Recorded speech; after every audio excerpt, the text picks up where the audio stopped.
Que bom estar de volta com você. Estamos começando a lição de número 3 desse trimestre sobre a missão de Deus na Escola Sabatina. E é uma alegria ter você conosco mais uma vez para juntos estudarmos a Palavra de Deus. O tema dessa semana, o título da lição 3 é o chamado de Deus para a missão. É uma análise de como Deus ativamente nos chama para a missão. Como é que isso acontece, né? Qual é o processo, digamos assim? Em primeiro lugar, para cumprirmos a missão, e esse é um dado bastante interessante, Deus muitas vezes nos desinstala. Isto é, Ele nos tira da zona de conforto. Você lembra que os construtores da Torre de Babel queriam edificar algo para a sua fama, para a sua glória, para a exaltação própria? E Deus os espalhou, porque essa nunca foi a intenção de Deus, que um grupo estivesse reunido comodamente em um lugar e não estivesse servindo o seu próximo e vivendo a palavra e o evangelho. Então, o que você tem aqui em Babel é algo que também pode ilustrar a nossa vida. Deus não quer que a gente fique aí concentrado, de braços cruzados e curtindo a vida.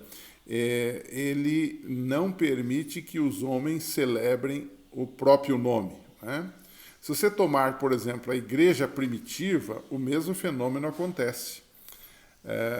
Houve uma perseguição num determinado momento, lá em Atos capítulo 8, verso 4, diz que houve uma perseguição, e quando eles foram perseguidos, eles tiveram que se espalhar, e eles iam por toda parte, diz o texto bíblico, pregando a palavra. Ou seja, alguma coisa ruim para a igreja acabou se tornando boa, porque aquilo permitiu que o evangelho fosse disseminado num tempo em que isto era a necessidade mais urgente, que era espalhar a mensagem de salvação em Jesus Cristo ao mundo de então. Então, a igreja primitiva é um outro exemplo, né?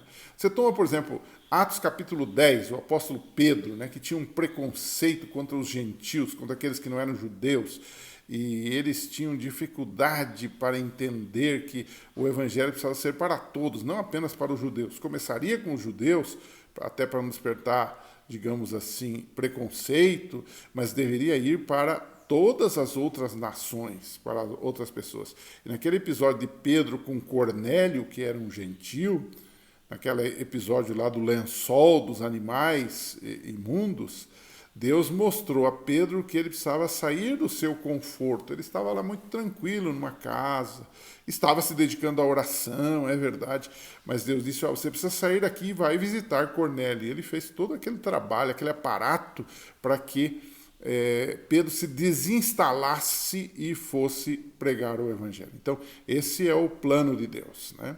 Um segundo tópico de como é que Deus trabalha, como é o processo do trabalho de Deus quando Ele nos chama. Primeiro, Ele nos desinstala, então nos tira da nossa zona de conforto, da nossa comodidade e nos leva até onde estão os pecadores, onde estão as pessoas, né, para que possamos proclamar o Evangelho.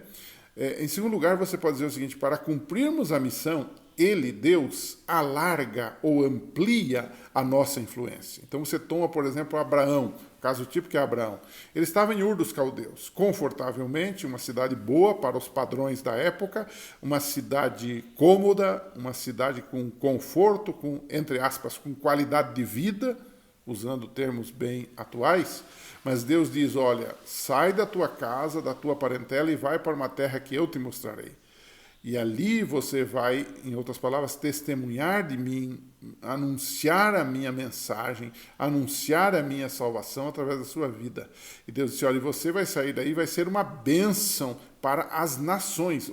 Eu não quero que você fique num lugarzinho só. Eu preciso de você no mundo, Abraão. Foi isso que Deus fez. Muitas vezes Deus faz isso conosco também, né? Ele influenciou Abraão para que Abraão influenciasse. Ele alargou, digamos, a sua influência para que o mundo conhecesse. E nós hoje temos a história de Abraão tornando-se de fato famosa, não por causa dele, mas por causa de Deus, né? Deus diz assim: abençoarei os que te abençoarem e amaldiçoarei os que te amaldiçoarem. E por meio de você todos os povos da terra serão abençoados. Gênesis 2, 1 a 3. Né? E depois você tem Isaac nessa história, que é o filho de Abraão. Deus estabeleceu a sua aliança através de Isaac e com os futuros descendentes, né? Segundo Gênesis 17, verso 19. Né?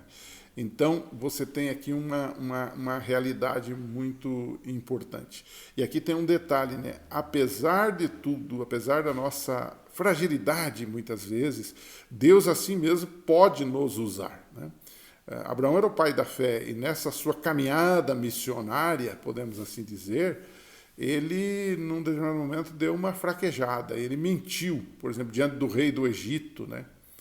Sobre a questão da sua esposa, que na verdade ele dizia que era irmã e não esposa, porque ele tinha medo que o rei tomasse a esposa dele para si, né? Porque era jovem, bonita.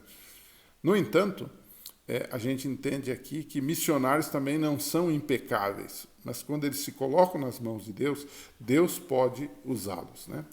Terceiro tópico dessa nossa discussão, é interessante a gente prestar atenção.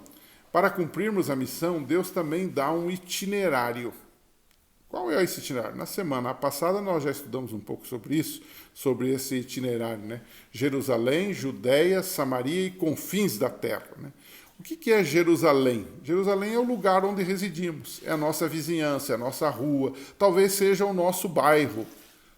Então, Jerusalém. Muitas vezes a gente está tão preocupado, e hoje se desenvolveu uma tese bonita de que precisamos fazer missão e temos que ir a um país estrangeiro. Isso é bom, isso é ótimo. Não precisamos restringir isto. Todavia, muitas vezes a gente está tão empolgado para pregar o evangelho lá longe e esquece que aqui perto tem gente que precisa de nós. Então, você tem Jerusalém, esse é o itinerário, né? O lugar onde residimos.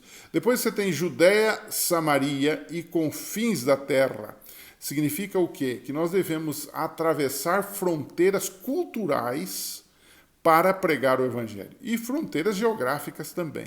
Ou seja, as duas pontas são importantes. Aqui, no meu lugar, e lá fora. E aí você tem um mundo que nós vamos depois estudar no decorrer dessas lições, um mundo de culturas diferentes, de geografias diferentes que nós precisamos atingir com a pregação do Evangelho. Então, o itinerário de Deus deve ser seguido, né?